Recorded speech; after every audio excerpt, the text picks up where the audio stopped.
Hey everyone, and thanks for jumping back into the cryptoverse. Today, we're going to talk about Bitcoin. It has had a bit of a pullback here on the day, about 4.5%. So if you guys like the content, make sure you subscribe to the channel, give the video a thumbs up, and also check out the Telegram channel, which you can find a link to in the description below. Let's go ahead and jump in. So remember, Bitcoin, after holding the 20-week SMA, it has then broken through to new all-time highs. And this is basically what we said would likely happen, that after holding the 20-week SMA, we would in fact have clear skies ahead, okay? Now, with that said, it doesn't mean we can't have occasional pullbacks. And, you know, earlier today, I woke up and I saw a lot of people wondering what was going on. I was like, oh, well, you know, where is Bitcoin gone? And it's still hanging out in the 60K region, right? We're still at $63,000. But anyways, one of the things we discussed, right, is that we are somewhat here in an uptrend channel. And the thing that we don't know yet is what will be the higher high. Okay, so what we do know is that this was a low, this was a higher low. If we go over here and we say, if we assume that that is the top and then draw our line, we might say, all right, these are our highs and then higher highs, okay? So as far as I'm concerned, Bitcoin is still technically in an uptrend. And surely for a 4 or 5% drop is not going to change that. If we look at some key milestones, right? Some key milestones, there's the 20-day, that's all the way down at 56.8K. So we're not even close to the 20-day yet. In the event of a drop, that is where we ideally would like to hold the line. We've also spoken at length about the 8-week moving average. So keep in mind there's that 8-week moving average. If we go look at it, it is the pink line, and that's actually currently at around $52,000. So at some point during this leg, I'm guessing we will get pullbacks.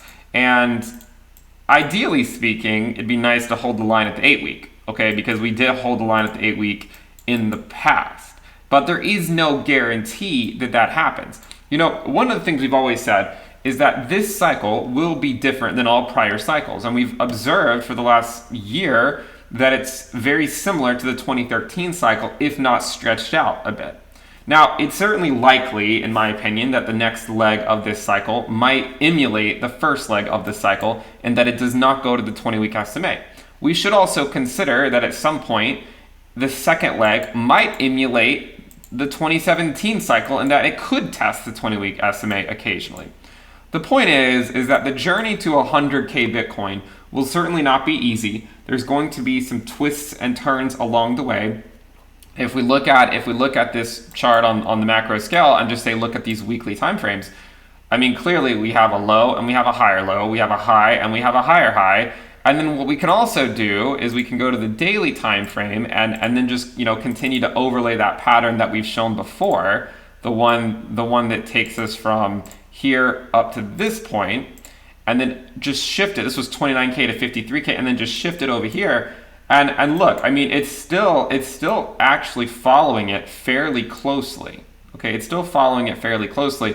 And I don't expect it to follow it the entire way. Like, let me be clear. But if it did, I mean, we could go back down to 60K by the end of October and then go up to 70K by early November. All right, so that would just be if we were to continue to emulate what the move from 29K to 53K did. All right, so hopefully that makes sense. I know a lot of people were somewhat worried about what Bitcoin was doing, and you know, it does appear there was a wick all the way down below 60K. So, you know, some people are upset about that. But you also have to remember that the price today, right now, is the same price it was just 2 days ago. And even the wick, I mean, this wick was basically the FOMO price a week ago. So you can see how quickly market sentiment can change, and how what used to be a FOMO price, like a 60K Bitcoin, is now something that people are fearful of. So just remember that this always is the path. Nothing moves up monotonically, of course. There will be corrections along the way, but just make sure you stay focused. And I do think we will ultimately make it to where we hope we're going. If you guys like the content, make sure you subscribe to the channel, give the video a thumbs up, and also check out the Telegram channel, which you can find a link to in the description below. Thank you guys for tuning in, subscribe, and I'll see you next time. Bye.